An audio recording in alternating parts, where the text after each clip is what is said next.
أعوذ بالله من الشيطان الرجيم. بسم الله الرحمن الرحيم.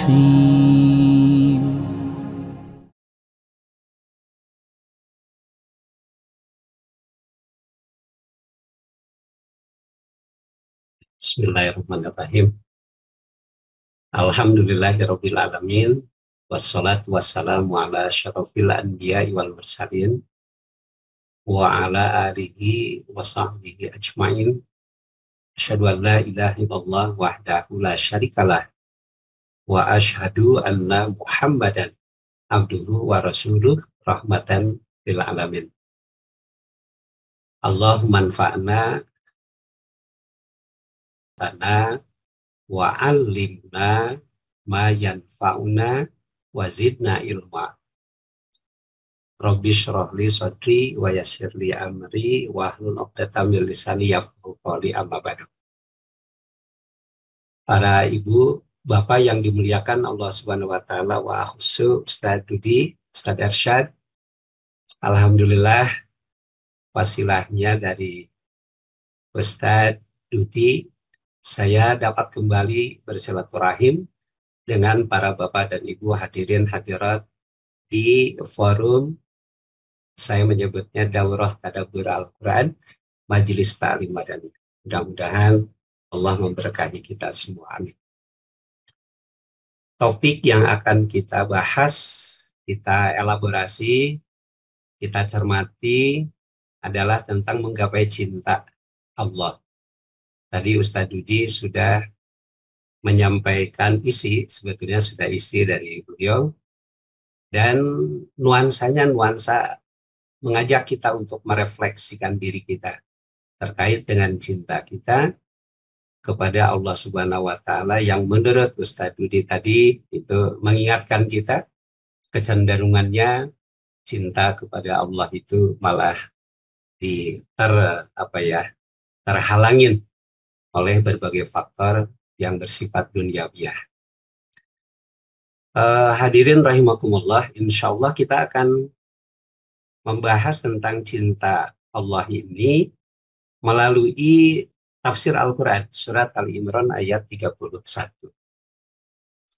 Mudah-mudahan dengan kita menyelami ayat 31 dari surat Al-Imran ini, kita mendapatkan qimah, mendapatkan value, mendapatkan nilai, ya, ayat ajina, yang nanti bisa kita terapkan di dalam upaya kita menggapai cinta Allah. Menggapai cinta Allah, kalau dalam bahasa Arabnya, nailu mahabbatillah. Nailu dari kata nala yanalu. Kata nail sebetulnya ada kata lain seperti al-wusul ila mahabbatillah atau al-husul ala mahabbatillah, tapi yang lebih tepat menurut saya itu adalah nail, karena mencerminkan upaya atau effort kita untuk mendapatkan cinta dari Allah. Kemudian cinta kepada Allah itu, cinta ya, itu bahasa Arabnya adalah mahabbah. Nah, mahabbah. Insya Allah kata ini sudah sangat familiar ya dengan kita, mahabbah. Kalau dilihat dari pendekatan bahasa, mahabbah itu dari kata atau berasal dari akar kata ahabba yuhibbu ihbaban. Dulu ya, itu ada iklan di televisi, ana uhibbu supermi. Nah, gitu. Nah, itu dari kata ahabba yuhibbu ihbaban. Nah, jadi kata mahabbah itu terambil dari kata ahabba fil madi, mudhari'nya yuhibbu, ihbaban masdar, ihbaban wa mahabbatan. Kemudian dari akar kata ini ahabba yuhibbu ihbaban itu mustaq atau terbentuk beberapa kata yang mungkin juga sudah sebagiannya sudah familiar ya, sudah sering kita dengar. Misalnya kata habib, habib, habibi, nah, gitu. Nah, itu artinya kekasih atau yang dicintai. Kemudian juga mahbub. Nah, mahbub. Nah, mahbub artinya orang yang dicintai. Nah, di apa ya? Di level ibtidaiyah itu anak-anak yang belajar di pesantren itu biasanya menghafal hikmah. Salah satunya itu adalah al-adibu mahbubun. Orang yang memiliki karakter, ya karakter baik, mahbubun, itu akan disukai. Anu bager bakal dipikaresep. Gitu. Al-adibu mahbub. Nah, itu mahbub ya. Kemudian muhib. Muhib. Muhib itu artinya yang mencintai. Jadi isim fa'il ya. Muhib. Kemudian ada kata yang bisa kita temukan di dalam hadis ya, dalam sabda baginda Nabi Muhammad SAW. Tahabba. Ini kata kerja ya. Tahabba. Ada dalam hadis riwayat Bukhari dan Muslim. Malah saya yakin itu hadisnya muttafaqun alaih. Ketika membicarakan tentang sab'atun yudilluhumullahu fi dillihi yauma la dilla illa dillu. Nah, itu imamun adilun. Terus nah yang berikutnya adalah warajulani tahabba fillahi wajatama'a alaihi. Jadi kata Nabi ada 7 kelompok manusia yang kelak akan dilindungi atau diberikan perlindungan pada saat tidak ada perlindungan. Yang pertama tuh imamun adilun, imam yang adil. Nah, kalau Pak Prabowo ya berpeluang berpotensi itu mendapatkan karpet emas, nah, kelak dapat perlindungan. Syaratnya adil. Ya. Kemudian kedua, ketiga, dan salah satu yang lainnya adalah warojulani, dan 2 orang tahabba yang saling mencintai fillahi ya, karena Allah atau di jalan Allah. Wajtama'a alaihi, dan mereka berkumpul karena Allah. Watafarraqa alaihi, dan mereka pun kalaupun berpisah karena Allah. Jadi ada kata tahabba. Kemudian mutahabun. Kalau ada 2 orang yang saling menyukai, ada 2 orang yang saling mencintai, itu bahasa Arabnya mutahabun. Nah, ini akar kata yang kata-kata yang mustaqun yang terbentuk dari ahabba yuhibbu ihbaba. Di dalam konteks bahasa Arab, karena bahasa Arab itu sangat kaya sekali, kaya dengan vocab ya. Kalau bahasa Indonesia entah berapa puluh ribu, bahasa Perancis 70.000, bahasa Inggris 200.000 vocabnya itu. Nah, kalau bahasa Arab itu 1 juta sampai 2 juta. Ya. Nah, kata cinta itu dalam bahasa Arab itu diungkapkan dengan berbagai kata. Nah, salah satunya adalah hubbun. Nah, ini hubbun juga erat kaitannya dengan mahabbah. Ya. Hubbun. Hubbun. Hubbun artinya adalah cinta. Ya, biasanya kalau orang Arab menyebutkan cinta dalam konteks umum itu biasanya digunakan kata hub. Gitu. Kemudian yang kedua adalah wood. Wood. Nah, wood ini bisa kita temukan di dalam Al-Quran. Ada kita temukan di dalam Al-Quran surat Maryam ayat 96. Innallazina amanu wa amilus solihati sayaj'alu lahumur rahmanu wudda. Nah, sesungguhnya orang-orang yang beriman dan beramal saleh, maka Allah akan menjadikan bagi mereka, ya Allah yang Maha Rahman akan menjadikan bagi mereka, akan memberikan kepada mereka wuddan, cinta. Dalam konteks komunikasi orang Arab, cinta wuddun atau wuddan ini cinta yang cenderung memberi, cinta yang cenderung mengasihi, cinta yang cenderung mendorong orang untuk berbuat baik. Nah, itu wuddan. Kemudian ada juga mawaddah. Mawaddah. Mawaddah itu adalah cinta yang cinta banget gitu. Nah, itu mawaddah itu. Nah, makanya dan ini ada dalam Al-Quran ya. Mawaddah warahmah. Mawaddah, cinta yang kuat sekali. Mawaddah. Ada juga ishq. Nah, ada juga hawa. Ada lagi sobabah. ada lagi syauq. Sebetulnya sobabah itu rindu, syauq juga rindu, tapi menuju terkait dengan cinta, saking sukanya lalu dia rindu. Sobabah itu. Ada juga syauq. Nah, hadirin rahimakumullah, ada yang menarik, yaitu ada kata habbun. Jadi habbun ini erat dengan hubbun. Ya, hubbun, cinta. Nah, habbun itu artinya biji. Ya, biji, benih. Itu habbun. Nah, kenapa habbun ini dekat sekali dengan hubbun? Ini dua retoris yang dekat. Ini boleh jadi memberikan pelajaran kepada kita bahwa cinta itu ibarat benih yang tertanam secara fitri dalam jiwa kita, jiwa manusia. Dia sudah dari sononya oleh Allah diberikan cinta itu, ya. Dan itulah sebabnya maka cinta yang sudah oleh Allah berikan itu dia merupakan gift, hadiah yang sangat besar. Dia merupakan blessing, dia merupakan pemberian dari Allah yang amat bernilai.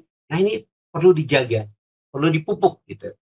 Nah, ibarat seperti tadi benih yang tertanam supaya dia bisa supaya kita pastikan agar benih ini bisa mengarah pada pertumbuhan yang baik, bisa berkembang. Nah, maka perlu untuk dirawat, perlu untuk dijaga.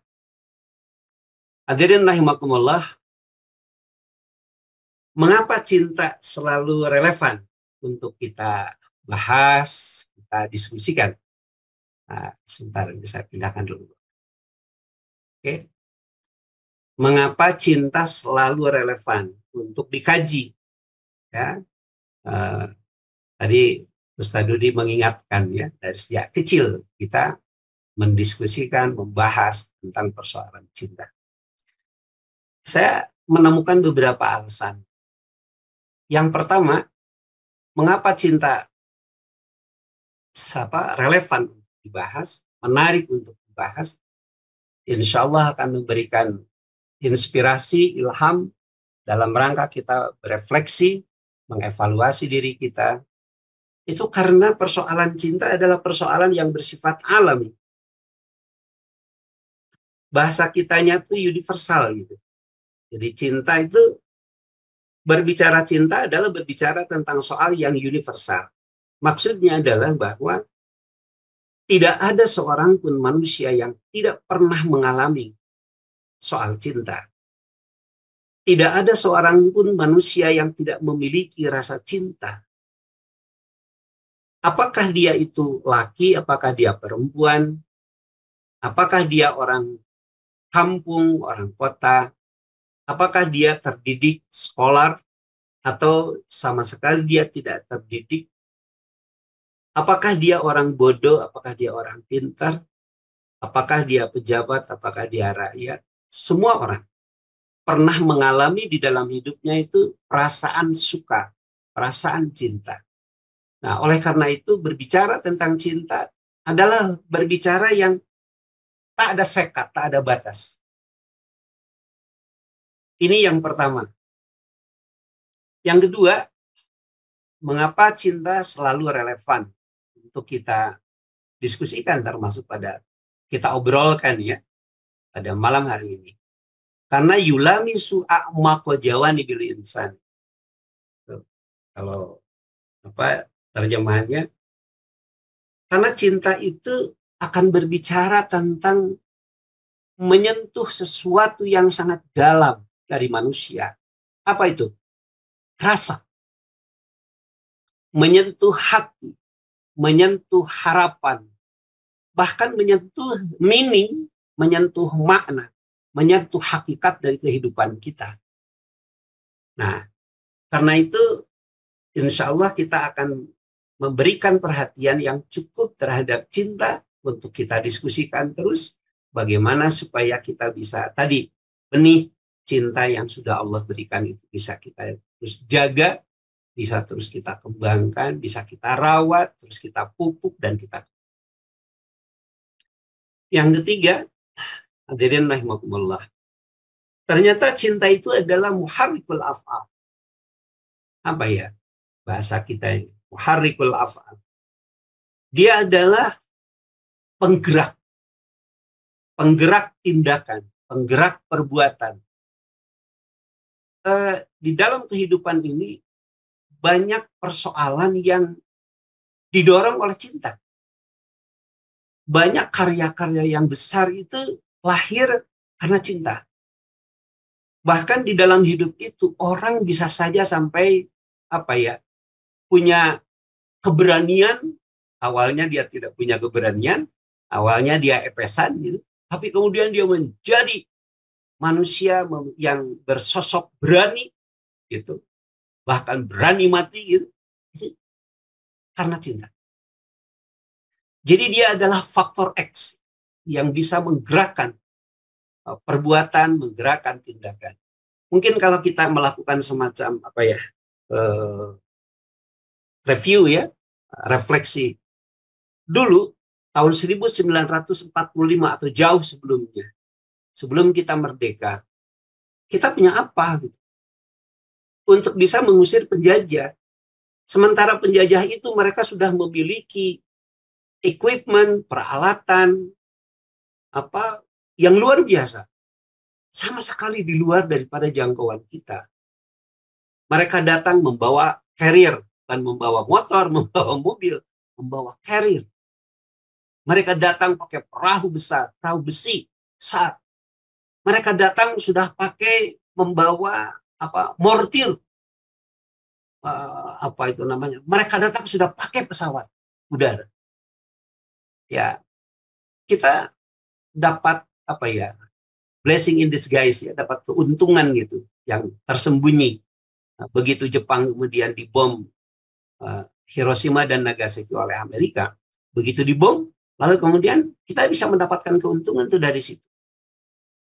Jepang menyerah, pada saat itu Jepang sedang di kita.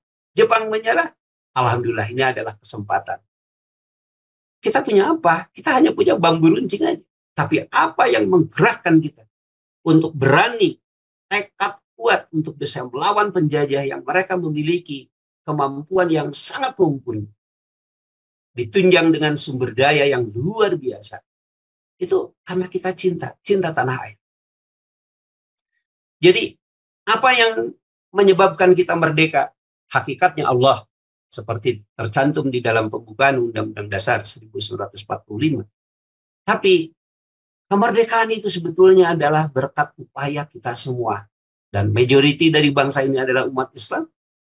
Hadirin rahimakumullah. Dan kita di dalam Al-Quran surat An-Nisa ayat 97.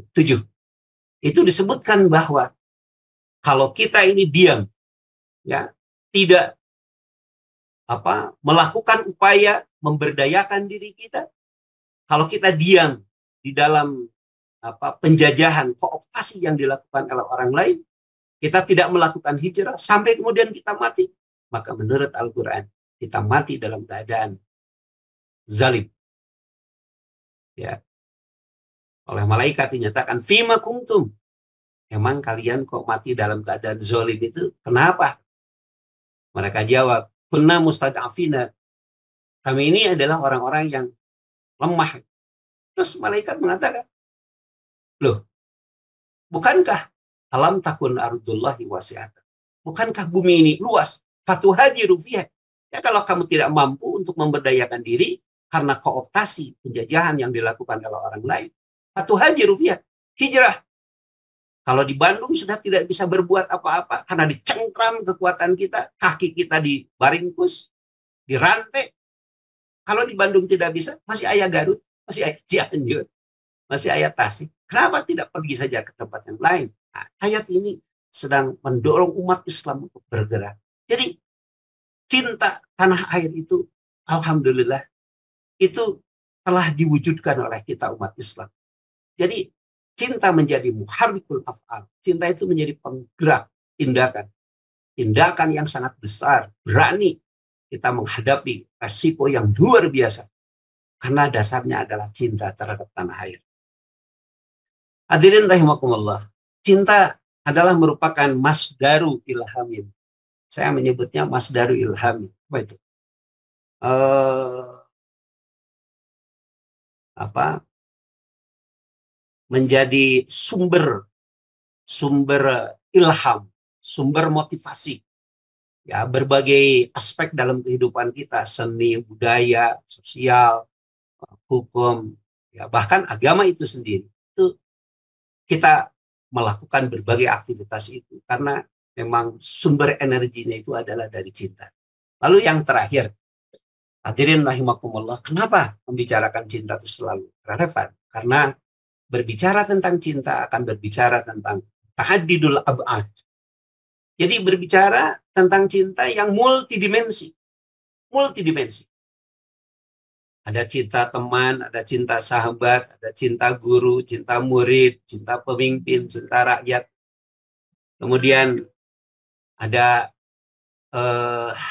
termasuk juga cinta kepada sesama makhluk Allah, ya, cinta kepada alam, tentu dengan sendirinya adalah cinta kepada Khalik. Hadirin rahimakumullah, nah ini dia, ya, ada 5 alasan mengapa kita selalu relevan gitu ya untuk membicarakan tentang cinta. Hadirin rahimakumullah, saya ingin mengajak Bapak dan Ibu untuk mencermati, ya, merenungi dan menelisik gitu, menelisik satu saja ayat Al-Qur'an, ya, yaitu surat Ali Imran ayat 31. Ini akan kita coba bedah ya. Mudah-mudahan bermanfaat bagi kita sekalian. Surat Ali Imran ayat 31, Allah Subhanahu wa taala berfirman, A'udzubillahi minasyaitonir rajim. Bismillahirrahmanirrahim.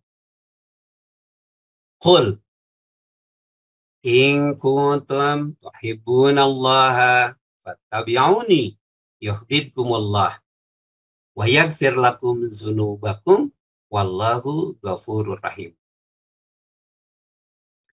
Hadirin rahimakumullah, ini saya tayangkan, punten konfirmasi Ustaz Ersyad.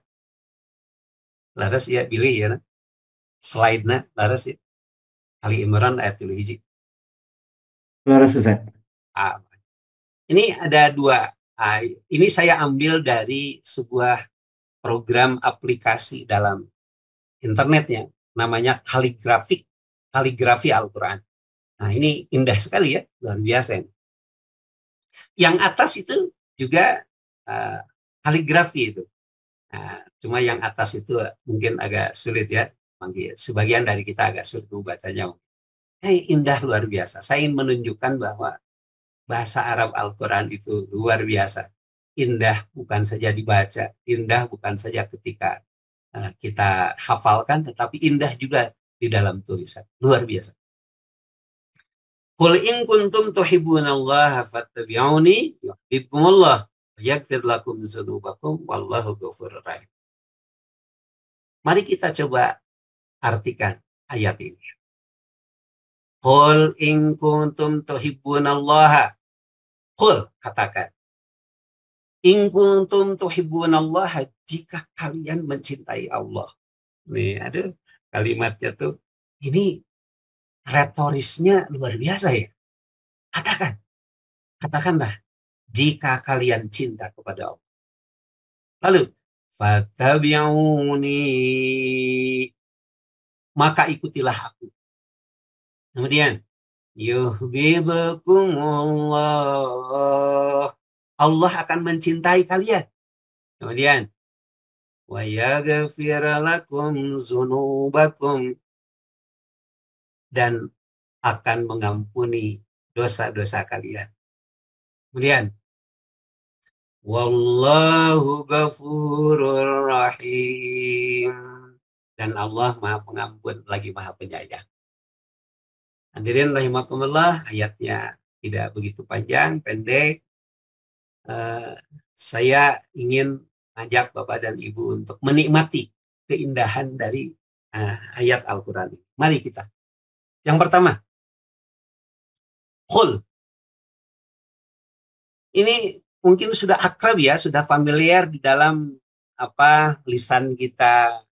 Ya, kalau jadi makmum, kita jadi mustami, kita mendengarkan. imam membacakan Al-Quran, atau kita ketika sholat munfarid sendiri, mungkin ayat Al-Quran yang paling sering kita baca adalah orang menyebutnya trikul katanya ya gitu. Qul huwallahu ahad, qul a'udzu birabbil falaq, qul a'udzu birabbin nas. Qul artinya katakanlah. Bapak sama Ibu yang dimuliakan Allah, silahkan Bapak sama Ibu cermati ya, ayat Al-Quran yang dimulai retorisnya, pernyataannya dimulai dengan qul, itu selalu pendek-pendek. Qul ara'aytum in ja'alallahu 'alaikum wal-laila sarmadan ila yaumil qiyamah man ilahun ghairullahi ya'tikum bidiya afala tasma'un. Atau tadi qul itu mah mungkin tadi yang saya bacakan tuh agak panjang. Tapi qul a'udzu birabbin nas, malikin nas, ilahin nas dan seterusnya. Hadirin rahimakumullah. Oke, jadi indah sekali ya. Nah, qul itu. Ini kira-kira apa ya hikmah yang bisa kita ambil gitu dari kalimat qul, katakanlah. Bapak sama Ibu, mungkin Bapak sama Ibu meminta anaknya untuk hadir. Si teteh misalnya, atau si kakak. Teh, hadir teh. Kakak, sini kak. Nah, kemudian Bapak sama Ibu bilang kepada putra putri Ibu, teh, katakanlah. Nah, hadirin rahimahullah. Mungkin kita bisa melakukan satu penghayatan. Dalam situasi apa atau karena faktor apa? Bapak sama Ibu itu berkata kepada orang lain, ya kepada si teteh, si kakak, kepada anak, atau kepada yang lain. Dengan kalimat, katakanlah. Hadirin rahimakumullah. Ini perlu untuk kita pahami agar kita bisa nanti menangkap pesan yang sangat dalam yang Allah sampaikan di dalam surat Ali Imran ayat 31 ini. Mari kita lihat. Kalimat katakanlah itu adalah merupakan pernyataan yang sifatnya itu memberikan tekanan atau tekanan retoris. Qul itu adalah amar. Ya. Nah, ini amar itu memiliki keindahan. Sekaligus juga menunjukkan kepastian. Gitu. Katakan. Nah, gitu. Jadi apa ya? Meminta perhatian orang lain terhadap pesan yang akan disampaikan. Jadi ketika Allah ingin menyampaikan pesan tentang cinta, Allah memulai dengan qul. Ini meminta perhatian kita. Kalau Bapak sama Ibu sebagai guru gitu ya, sebagai pengajar di kelas, kemudian kita bilang kepada anak-anak, tolong perhatikan. Seperti itu. Oke. Let's pay attention to me, misalnya begitu. Ya, sini perhatikan. Allah menggunakan kata qul itu untuk meminta perhatian kita. Bahwa apa yang disampaikan oleh Allah itu adalah urusan yang sangat penting. Urusan yang sangat genting, ya, kira-kira begitu. Urusan yang sangat fundamental. Urusan yang sangat yang sangat mengakar, urusan yang sangat filosofis. Ya. Jadi Allah memulai dengan kata qul. Kemudian yang kedua, Bapak sama Ibu. Ketika Bapak sama Ibu berkata, katakanlah, itu kan pasti Bapak sama Ibu ingin meminta respon kan dari dia. Apa sih responnya itu? Katakan. Ingin meminta respon. Ada respon, ada jawaban dari orang yang oleh kita diperintah. Katakan. Nah, gitu. Jadi ketika Allah menyampaikan pesan tentang cinta, maka seolah-olah Allah itu men-challenge gitu, memberikan tantangan kepada dia, kepada kita nih, kita yang membaca Al-Quran, kepada kita nih yang membaca Al-Quran. Apa yang ditantangnya? Yang ditantangnya adalah untuk melakukan penilaian terhadap diri kita. Cuma orang teh laras cinta teh ke Allah teh gitu. Apakah benar-benar cinta? Nah gitu. Jadi Kata qul itu adalah meminta, respon secara pribadi. Berikutnya adalah, kan ayat Al-Quran itu diluncurkan ke Kanjeng Nabi. Maka silahkan Bapak sama Ibu buka Al-Quran. Ya, itu kata qul itu biasanya katakanlah dalam tanda kurung Muhammad. Jadi kita ketika membaca Al-Quran, ya ini, qul in kuntum tuhibbunallah. Katakanlah, jika kalian cinta kepada Allah. Ketika kita membaca ayat ini, Bapak sama Ibu yang dimuliakan Allah, maka sebetulnya ada tiga apa ya, zat, ada tiga, maaf kalau kita menyebut oknum itu konteksnya positif. Ada tiga oknum. Satu, ada Allah, yang kedua ada Nabi, dan ketiga ada kita. Jadi ada tiga di situ. Allah, Nabi, kita. Dengan demikian Bapak sama Ibu, Allah ketika berkata, qul, katakanlah, maka melibatkan Nabi dan melibatkan kita. Berarti ada jarak. Dan memang jaraknya jauh. Tebih. Tapi begitu kita membaca, jarak yang jauh itu, Allah, Nabi, dan kita, seolah-olah dekat gitu. Tanpa dirasa, tanpa terasa oleh kita. Ketika kita membaca, qul, katakanlah gitu. Kita bahkan kadang-kadang lupa gitu. Sebetulnya qul itu, katakanlah itu perintah kepada Nabi kan. Hei Nabi, katakanlah gitu. Tapi seolah-olah itu adalah perintah kepada kita. Qul, katakanlah. In kuntum tuhibbunallah fattabi'un. Seolah-olah kita yang diperintahkan. Jadi, ini katakanlah itu adalah membangun jarak, tetapi juga sekaligus membangun kedekatan. Itulah Al-Quran. Hadirin rahimakumullah. Yang kalimat-kalimatnya itu dilihat dari pendekatan balaghah, ilmu estetika bahasa, luar biasa. Adalah merupakan apa itu namanya, untaian kata-kata, kata kalimat yang terangkai sedemikian rupa, yang sangat indah, yang sangat menakjubkan, dan ternyata syarat sekali dengan makna yang sangat dalam. Hadirin rahimakumullah, mari kita lanjutkan. Tadi qul ya. Sekarang, in kuntum tuhibbunallah. Jika kalian mencintai Allah. Hadirin rahimakumullah. Ayo, mari Bapak sama Ibu, kita cermati nih kalimat ini. Jika kamu mencintai Allah. Hadirin rahimakumullah. Coba Bapak sama Ibu, ya, bentar. Nih, ibu-ibu ya, bentar ya.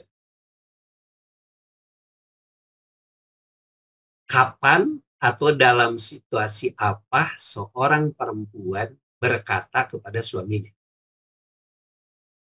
jika akang cinta ka abdi. Hadirin rahimakumullah. Itu kalimat seperti ini keluar dalam situasi apa? Kalimat ini, apa ya, untaian kalimat ini diucapkan oleh seorang perempuan kepada suaminya itu karena faktor apa gitu? Atau sebaliknya, ketika laki-laki mengatakan, Neng, jika Neng cinta ke abdi, nah, gitu.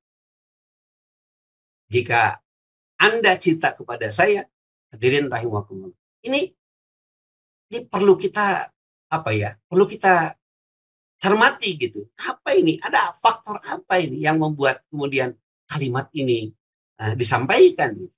Saya melihatnya, ini karena ada nada keraguan. Mual semata-mata seseorang mengatakan jika Anda cinta kepadaku, kalau dia tidak punya rasa ragu, ya buat apa kita mengampaikan? Ya kan? Pasti karena ada rasa ragu gitu. Jadi ada ragu nih, kita nih si akang tuh benar cinta tuh abdi teh gitu. Maka jika akang cinta kepadaku, jadi ada nada meragukan. Maka Bapak sama Ibu yang dimuliakan Allah, surat Ali Imran ini ayat 31 ini sedang menempatkan kita dalam posisi yang sedang diragukan oleh Allah. In kuntum tuhibbunallah, jika kalian cinta kepada Allah. Nada diragukan kita ini. Cinta kepada Allah. Benar teh, cinta ke Allah teh. Hadirin rahimakumullah, ini yang pertama. Yang kedua, Yang namanya cinta itu, Bapak sama Ibu yang dimuliakan Allah, 1000 kali diucapkan. I love you, I love you, ana uhibbuka, ana uhibbuki. Saya suka sama kamu, saya cinta kepada kamu. 1000 kali atau lebih. Bullshit, nggak ada artinya. Tidak ada manfaatnya sama sekali. Diucapkan kalau ternyata cinta itu tidak memberikan konsekuensi. Hadirin rahimakumullah. Jadi cinta tidak cukup untuk diucapkan. Cinta itu ada konsekuensinya. Konsekuensinya adalah bukti dari cinta itu. Neng, akang cintakan Neng, maka tiada gunung pasti kan kudaki. Neng, tidak ada lautan pasti kan kuseberangi. Hadirin rahimakumullah. Kan begitu. Itu mendaki gunung yang tinggi dan menyeberangi lautan itu, ya, itu adalah konsekuensi daripada cinta. Jadi cinta nggak cukup untuk diucapkan, tapi cinta harus berkonsekuensi pada tindakan, pada perbuatan. Nah, jadi kata jika kamu mencintai Allah, ini mengingatkan kepada kita tentang konsekuensi daripada cinta kepada Allah. Ini selama ini kita ini mencintai Allah ini hanya lip service saja, hanya sebatas dalam bibir saja, hanya sebatas dalam ucapan saja. Atau memang benar kita cinta kepada Allah. Nah, jadi itulah sebabnya Allah memilih kalimat in kuntum tuhibbunallah. Berikutnya, jika kamu cinta kepada aku, hadirin rahimakumullah, maka bla bla bla bla bla. Ini mengandung makna bahwa sebetulnya cinta itu harus ada ukurannya. Tadi, cinta itu harus memberikan konsekuensi. Tapi apa konsekuensinya? Konsekuensinya itu harus jelas. Ada standar cintanya. Lamun akang bener bogoh ka abdi, ya akang teh kudu kieu. Tah eta teh kudu kieu teh standar cinta. Lamun neng betul bogoh ka akang, maka neng kudu kieu. Nah, kata teh kieu teh kata teh harusnya standar cinta. Jadi kalimat in kuntum tuhibbunallah sedang memberikan, sedang membimbing kita, ya, mengingatkan kita, mendorong kita untuk melakukan refleksi, mendorong kita untuk merenungi gitu. Makanya saya menyampaikan tadi, sebetulnya isi dari kajian ini udah disampaikan sama Ustaz Rudi tadi. Karena Ustaz Rudi mengajak kita untuk merefleksi. Hadirin rahimakumullah. Maka digunakan kalimat oleh Allah in kuntum tuhibbunallah. Jika kamu mencintai Allah. Tadi berangkat dari keraguan, diposisikan kita sebagai untuk meyakinkan cintana gitu. Benar tuh cinta ka abdi. Nah, masih kena hurak diri ka katuhu ka kenca. Nah gitu aja ada keraguan gitu. Betul akang teh cinta itu. Nah, itu. Yang kedua, ada konsekuensinya. Jadi cinta bukan tidak cukup untuk diucapkan, tetapi harus berkonsekuensi pada tindakan dan perbuatan. Bahkan konsekuensinya itu harus bersifat, harus ada ukuran tertentu. Dalam hal ini adalah standar cinta. Hadirin rahimakumullah, kita lanjutkan. In kuntum tuhibbunallaha. Berikutnya, fattabi'uni. Hadirin rahimakumullah. Lalu apa standar cintanya? Nah ini dia. Yuk kita cermati Bapak sama Ibu. Apa ya standar cintanya? Aduh luar biasa ayat ini Bapak sama Ibu. Ternyata standar cintanya hanya satu. Hanya satu Ibu. Mi'yaru mahabbatillah. Nah, apa itu standar cinta Allah? Standar cinta kepada Allah ngan hiji. Apa itu? Fattabi'uni. Jika kalian cinta kepada Allah, fattabi'uni. Maka hendaklah kalian ikut aku. maka kalian harus mengikutiku. You must follow me. Nah gitu. Maka kamu harus mengikuti aku ya, maksud mengikuti aku di sini mengikuti Kangjeng Nabi Muhammad Sallallahu Alaihi Wasallam kan. Hei Muhammad, katakan kan gitu. Jika kalian cinta kepada Allah, maka kalian harus mengikuti aku. Nah gitu. Hadirin rahimakumullah. Sekarang bagaimana tuh ngefollow Kangjeng Nabi mengikuti Kangjeng Nabi kumaha? Yang pertama, Bapak sama Ibu yang dimuliakan Allah, mengikuti Rasulullah adalah murtakizan ala tauhidi. Ini yang pertama. Mengikuti pola Nabi di dalam bertauhid. Ini yang paling utama. Kita harus mengikuti cara Nabi di dalam bertauhid. Kita harus mengikuti etos Nabi dalam bertauhid. Kita harus mengikuti paradigma Nabi dalam bertauhid. Kita harus mengikuti langkah-langkah Nabi dalam bertauhid. Tauhid ini sangat penting sekali. Karena dia sangat dia fundamental. Dia itu sesuatu yang sangat mendasar. Tauhid itu akar. Bapak sama Ibu yang dimuliakan Allah.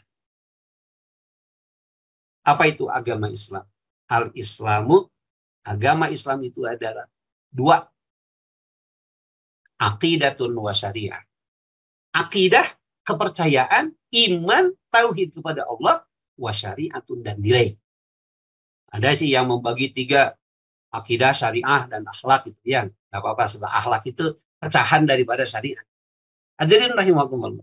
Tapi esensi daripada agama Islam itu adalah akidah wa syariah, iman dan syariah.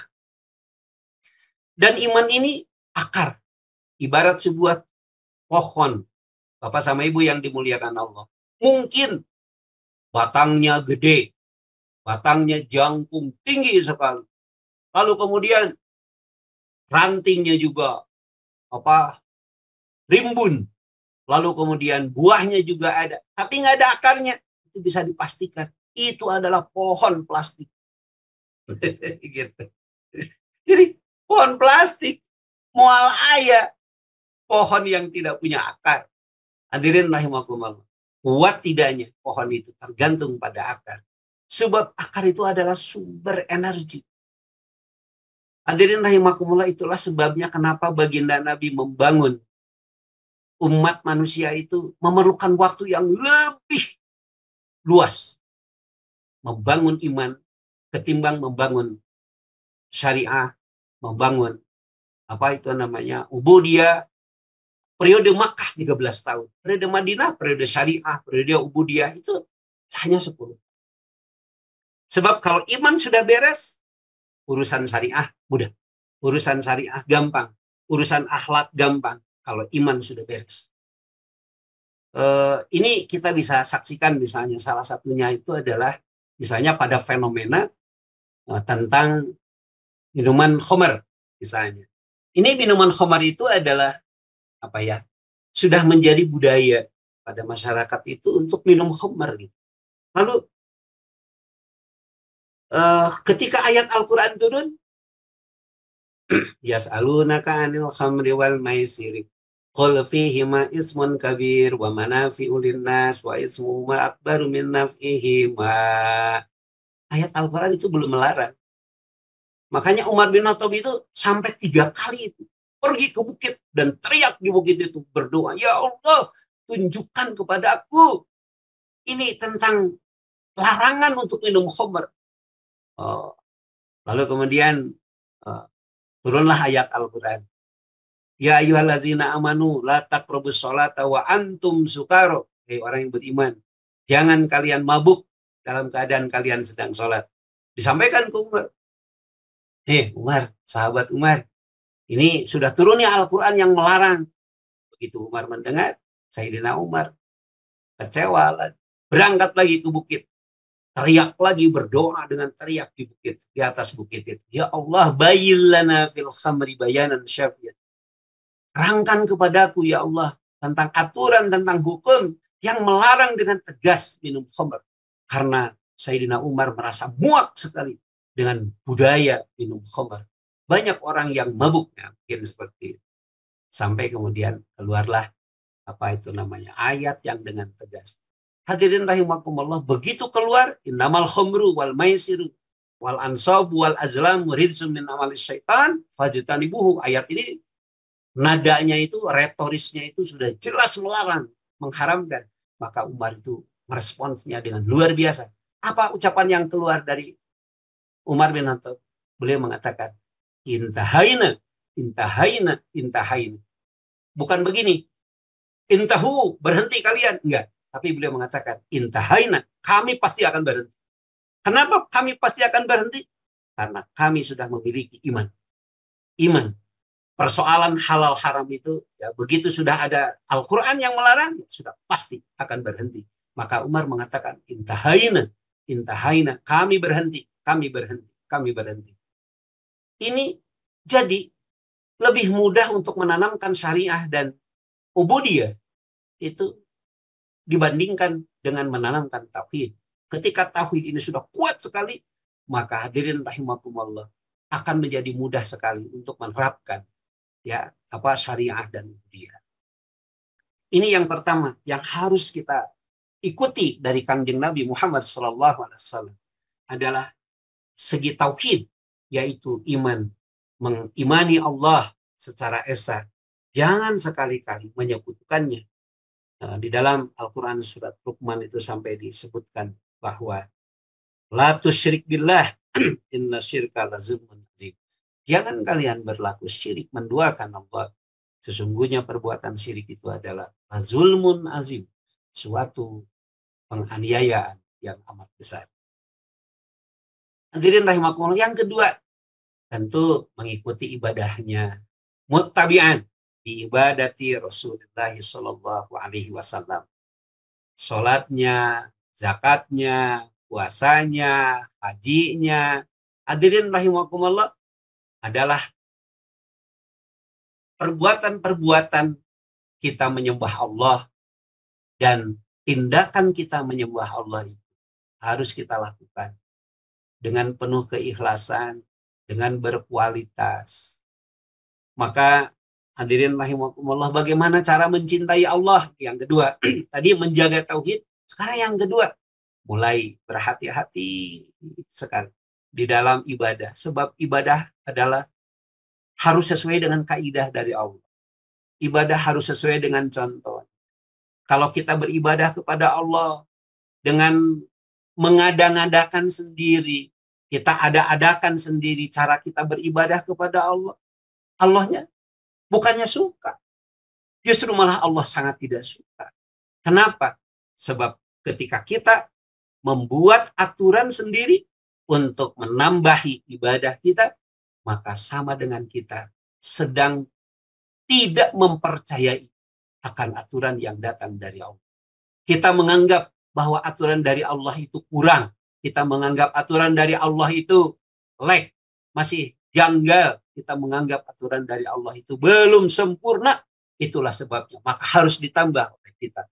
Itulah sebabnya baginda Nabi mengingatkan bahwa syarrul umur muhdatsatuha, bahwa sejelek-jelek perkara itu adalah membuat tambahan di dalam ibadah. Ya.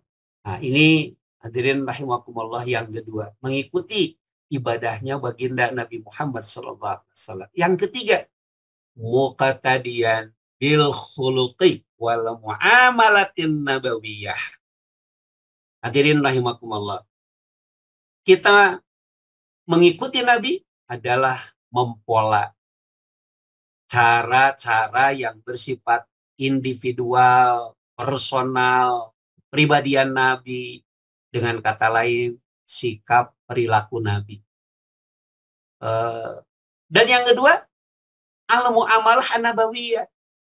Jadi bukan sikap dan perilaku yang sifatnya itu sangat pribadi dari Nabi, tetapi dalam konteks Nabi bermuamalah dengan orang lain.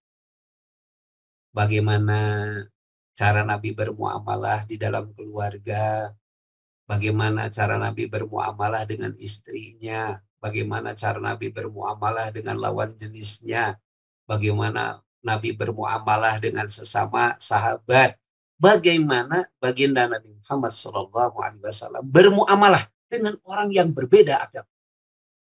Hadirin rahimakumullah, inilah yang ketiga, meneladani akhlak dan sikap sosial baginda Nabi Muhammad SAW. Inilah standar cintanya. Berikutnya, Bapak sama Ibu. Lalu ayat Al-Quran menyebutkan, qul in kuntum tuhibbunallaha fattabi'uni. Ayat berikutnya, yuhibbukumullah. Itu satu. Dan yang kedua, wa yaghfir lakum dzunubakum. Nah, hadirin rahimakumullah. Saya menyebutnya ini adalah manifestasi cinta Allah. Bahasa Arabnya tajalli mahabbatillah. Kalau kita sudah mengikuti Rasulullah, ya tadi meneladani tauhidnya, meneladani ubudiyahnya, meneladani sikap pribadi dan sosialnya, maka Allah ya akan memberikan kepada kita dua hal. Satu, yuhibbukumullah. Yang kedua, wa yaghfir lakum dzunubakum. Ini yang dimaksud dengan yuhibbukumullah itu apa ya? Seperti apa yang manifestasi cinta Allah? Yang pertama, hadirin rahimakumullah, setiap manusia pasti menginginkan cinta, ya kan? Cinta. Maka harapan cinta dari Allah itu adalah cinta yang bersifat langgeng. Kalau kita ngarepin cinta dari sesama makhluk Allah itu nggak ada yang langgeng. Ustaz Dudi tadi menyebutkan, ya kecintaan kita kepada dunia satu persatu, ya tertanggalkan satu persatu, meninggalkan. Hadirin rahimakumullah, yang akan bako, yang akan langgeng, yang akan kekal adalah cinta Allah. Karena Allah Maha Sempurna dan cintanya adalah kesempurnaan. Ini yang pertama Bapak sama Ibu. Ya kalau sekarang Allah sudah mencintai kita, maka yang akan terjadi adalah kita akan tenang. Tenang. Makanya orang yang dicintai oleh Allah, manifestasinya itu adalah masdaru sakinatil qalbi. Dia akan memiliki ketenangan hati. Badai hente tenang kumaha tuh. Ya, Allah kan maha kaya. Allah maha perkasa. Allah maha kuat. Pemilik segala-galanya dalam kehidupan kita. Ketika kita dicintai oleh Allah, ya pasti Allah akan melindungi kita. Allah akan memberi kepada kita. Allah akan memberikan ma'unah kepada kita. Hadirin rahimakumullah. Maka badai hente tenang kumaha pami urang ayeuna dicintai ku Allah. Sebab Allah adalah sumber dari segala sumber kehidupan kita. Yang berikutnya adalah asasul hayati dzatil ma'na. Hadirin rahimakumullah. Apa itu? Orang yang dicintai oleh Allah, maka dia akan mendapatkan ridho dari Allah Subhanahu wa ta'ala. Dia akan mendapatkan kemuliaan, dia akan mendapatkan darajat, dia akan mendapatkan derajat di sisi Allah Subhanahu wa ta'ala. Kemudian orang yang dicintai oleh Allah pasti tidak akan dibiarkan. Oleh Allah bakal dipasihan sinar, dipasihan lampu, dipasihan penerang, sehingga dia tidak akan berjalan dengan sendirinya, tapi dia akan selalu didampingi oleh Allah Subhanahu wa ta'ala. Orang yang senantiasa dibimbing oleh Allah itu buahnya aya dua. Anu kahiji syukur, anu kadua sabar. Hadirin rahimakumullah. Ketika bagi seorang muslim itu selalu dia akan bersyukur. Syukur itu adalah merupakan manifestasi dari ibadah kita kepada Allah. Lalu yang terakhir, yang kedua nih ya, yaghfir lakum dzunubakum. Hadirin rahimakumullah, ketika Allah sudah menyayangi kita, maka Allah akan memberikan jaminan kebahagiaan dan keselamatan. Bukan saja dunia, tetapi juga akhirat. Hadirin rahimakumullah, wa yaghfir lakum dzunubakum. Apa ya yang paling tinggi yang bisa diraih oleh manusia? Hadirin rahimakumullah, yang paling tinggi yang bisa diraih oleh manusia, posisi yang paling tinggi yang bisa diraih oleh manusia adalah posisi di mana Allah memberikan ampunan kepadanya. Ampunan dari Allah adalah merupakan gateway, gate, pintu gerbang. Begitu Allah memberikan ampunan kepada kita, maka kita sudah memiliki kunci. Kita sudah memiliki miftahu babis sa'adatil abadiyah. Kita sudah memiliki anak kunci untuk membuka pintu gerbang. Apa itu? Pintu gerbang surga. Hadirin rahimakumullah. Jadi syarat yang mendasar. Satu ya. One condition. Kalau orang menyebut itu. One condition. Satu-satunya syarat untuk masuk ke dalam surga adalah ampunan dari Allah. Ketika kita sudah tidak lagi memiliki dosa. Sudah nol dosa kita. Ya, sudah tidak ada lagi dosa. Hadirin rahimakumullah. Maka kita sudah berhak untuk mendapatkan rahmat dari Allah Subhanahu wa taala. Bahwa kemudian nanti di tempat ya yang diridhoi oleh Allah itu kita mendapatkan tempatnya seperti apa? Apakah di balkon? Apakah di hotel melati? Apakah di suite room? Apakah di presidensial? Itu ditentukan oleh investasi amal kita. Ya, amal kebaikan kita, amal soleh kita. Tapi syaratnya adalah pintu gerbang surga itu menjadi terbuka ketika kita mendapatkan ampunan dari Allah Subhanahu wa taala.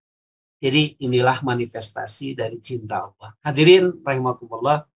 Nah, sekarang bagaimana ya mengimplementasi ini ittiba Rasul ini? Ini yang terakhir ya. Nanti kalau masih ada waktu kita lanjutkan dengan ngobrol ya. Dengan diskusi.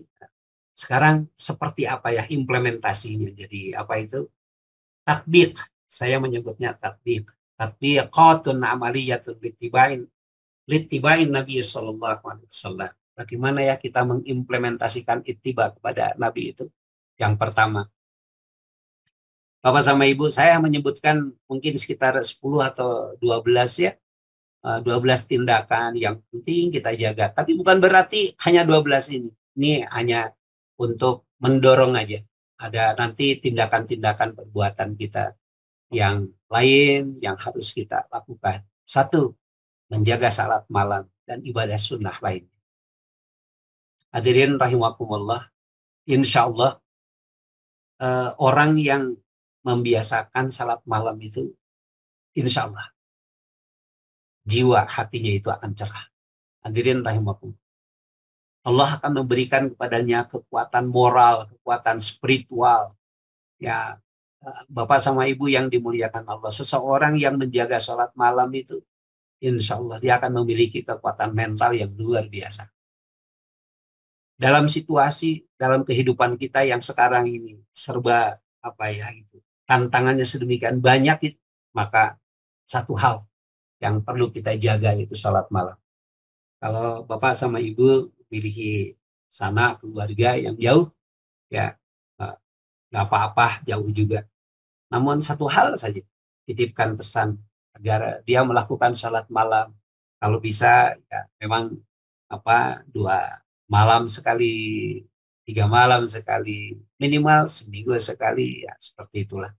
Jadi menjaga sholat malam. Yang kedua, membaca dan mentadabburi Al-Quran. Bapak sama Ibu yang dimuliakan Allah, tidak ada bacaan yang lebih indah daripada Al-Quran. Tidak ada bacaan yang lebih bermakna ketimbang Al-Quran. Tidak ada bacaan yang memberikan hiburan melebihi daripada Al-Quran.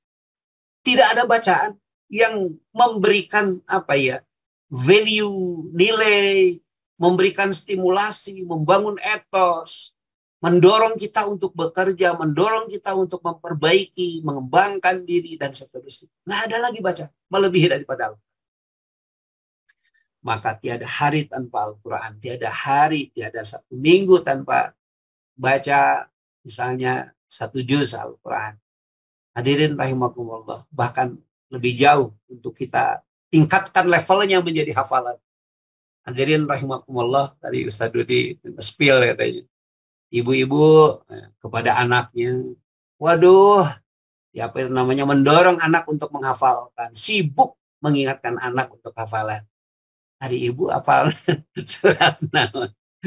Ustaz Dudi tadi trikul. Hadirin rahimakumullah.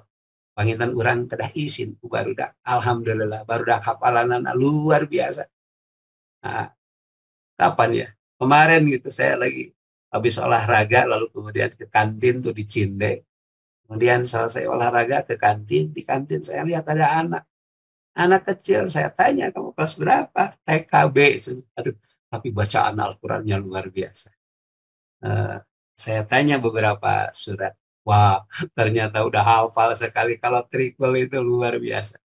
Bapak sama Ibu, baca dan mentadabburi Al-Quran. Berikutnya, mengembangkan ilmu dan pemikiran. Tanmiyatul ilmi wa tafkir. Bapak sama Ibu yang dimuliakan Allah.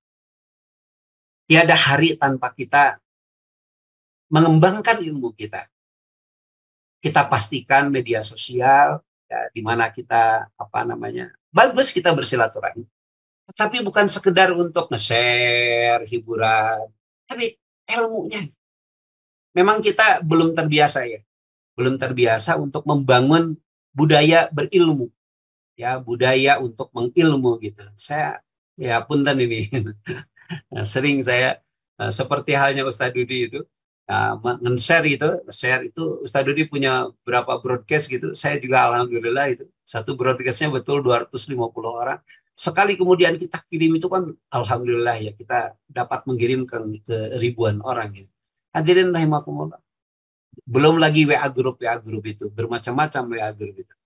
Tapi kesan saya gitu, di WA grup itu kelihatannya itu agak kurang gitu respons terhadap tulisan atau kajian gitu kan.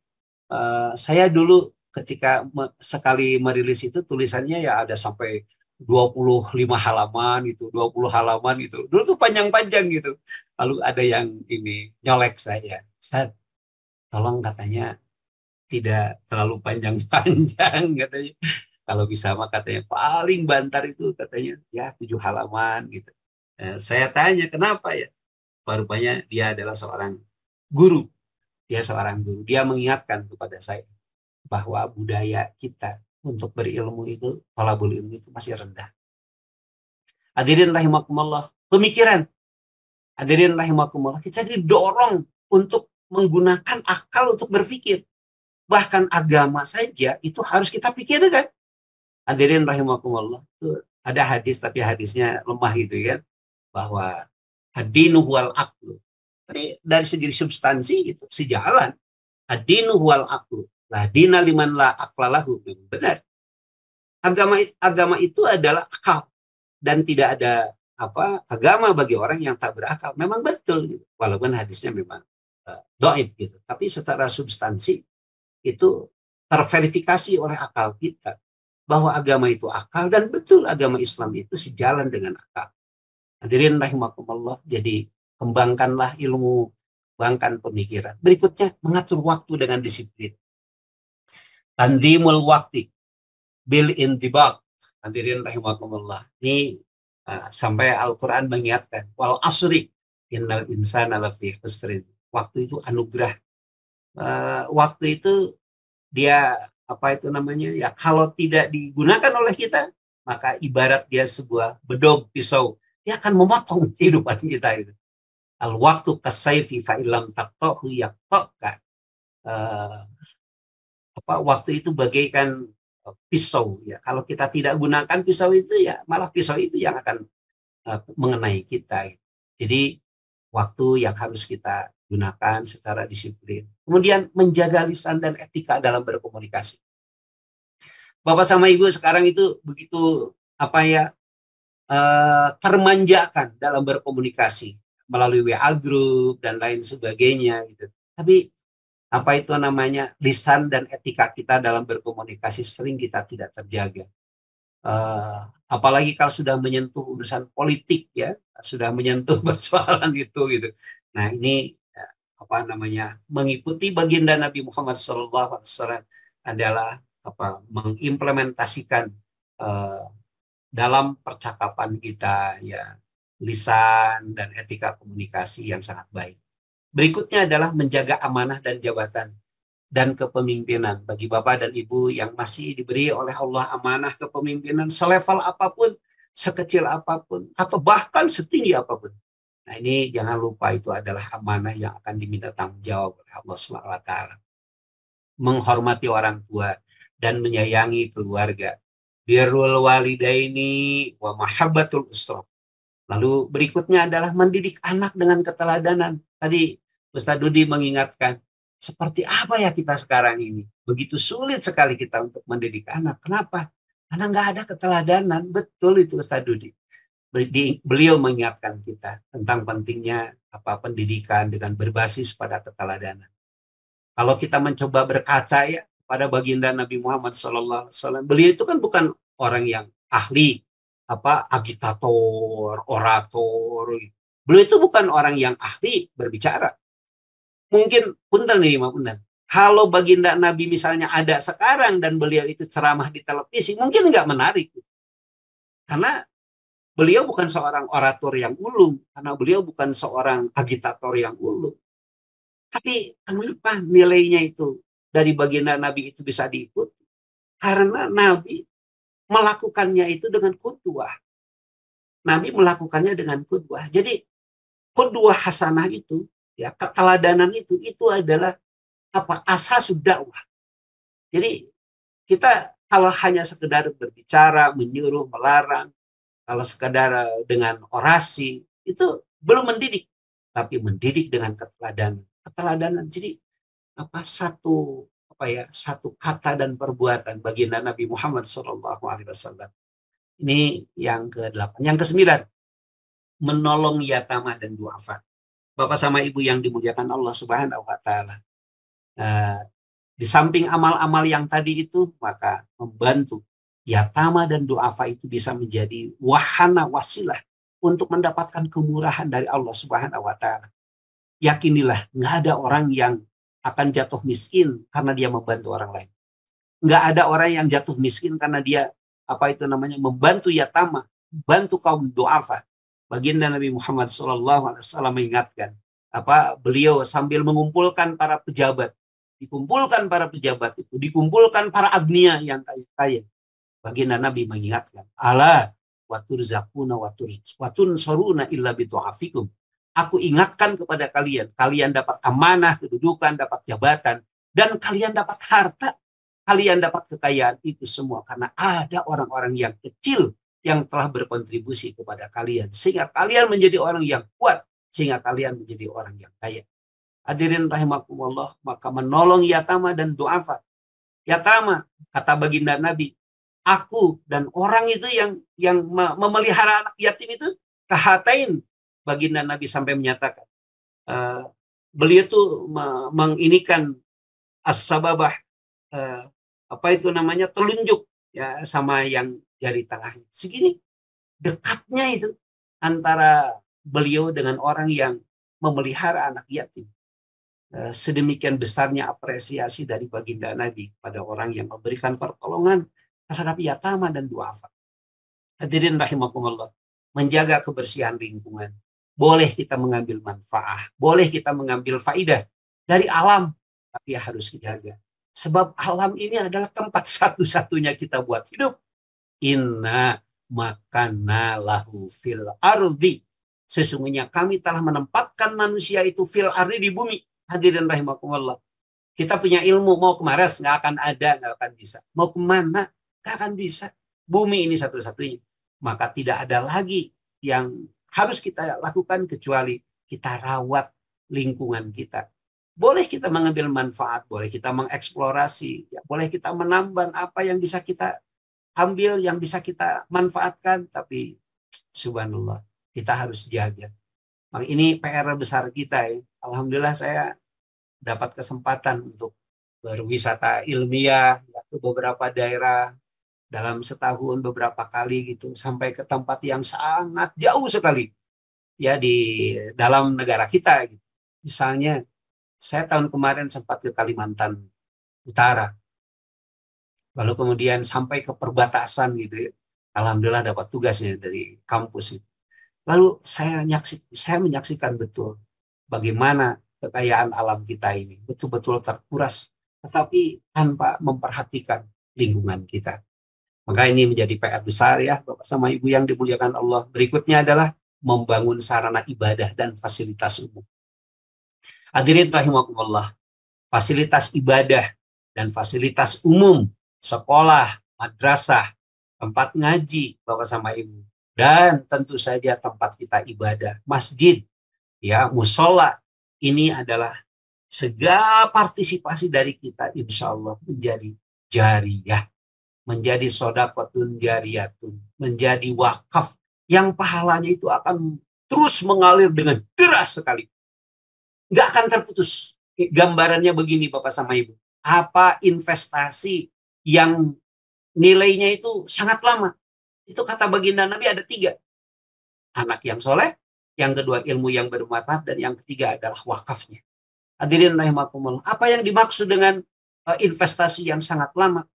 Mungkin umur kita hanya 100 tahun. Hebat kalau kita sudah umur 100 tahun. Paling nggak 80 sudah hebat. 90 itu udah luar biasa. Anggaplah kita dapat karunia 100 tahun. Bapak sama Ibu, tapi berapa tahun kita nanti berada di setelah kita wafat, sebelum kita menghadap kepada Allah? Hadirin rahimakumullah. Apa? Berapa lama? Sampai kiamat. Sampai kiamat. Itu adalah alam barzah.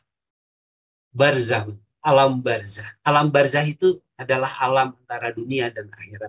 Berapa tahun di alam barzah kita menunggu sampai Allah mengkiamatkan dunia, lalu kemudian kita berombongan beramai-ramai menghadap kepada Allah. Boleh jadi 1000 tahun, boleh jadi bahkan 10.000 tahun. Hadirin rahimakumullah. Selama kita berada di alam barzah itu, Bapak sama Ibu, maka amal wakaf itu terus akan mengalir pahalanya dengan deras. Jadi umur kita boleh hanya 100 tahun. Atau umur kita boleh hanya 80 tahun. Tapi selama kita berada di alam barzah, mungkin 1000 tahun, 2000 tahun, 10.000 tahun, mungkin 1.000.000 tahun sampai hari kiamat nanti, maka pahalanya terus mengalir dengan deras. Hadirin rahimakumullah, yang terakhir, ini menyebarkan dakwah dengan hikmah. Hadirin rahimakumullah, dakwah adalah merupakan manifestasi dari cinta kepada sesama. Baginda Nabi Muhammad SAW sampai mengilustrasikan dakwah itu seperti gini. Ibarat kita sedang berada di sebuah kapal layar. Nah, kita tuh berada di dalam kapal layar itu. Tiba-tiba ada orang yang melubangi kapal. Lalu kemudian Nabi mengatakan, kalau kita ambil tuh alat untuk melubangi kapal, hadirin rahimakumullah, maka kita akan selamat. Tapi kalau kita cuek, maka dia yang sedang melubangi kapal itu akan membolongi kapal. Dan ketika kapal sudah bolong, maka semua akan tenggelam. Jadi dakwah itu sebetulnya adalah untuk menyelamatkan umat manusia.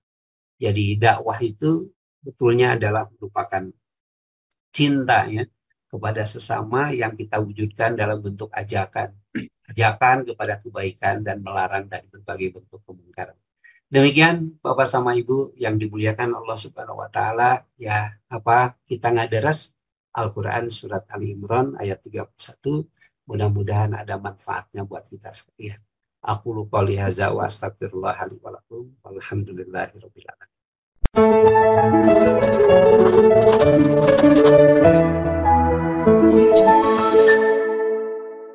أعوذ بالله من الشيطان الرجيم بسم الله الرحمن الرحيم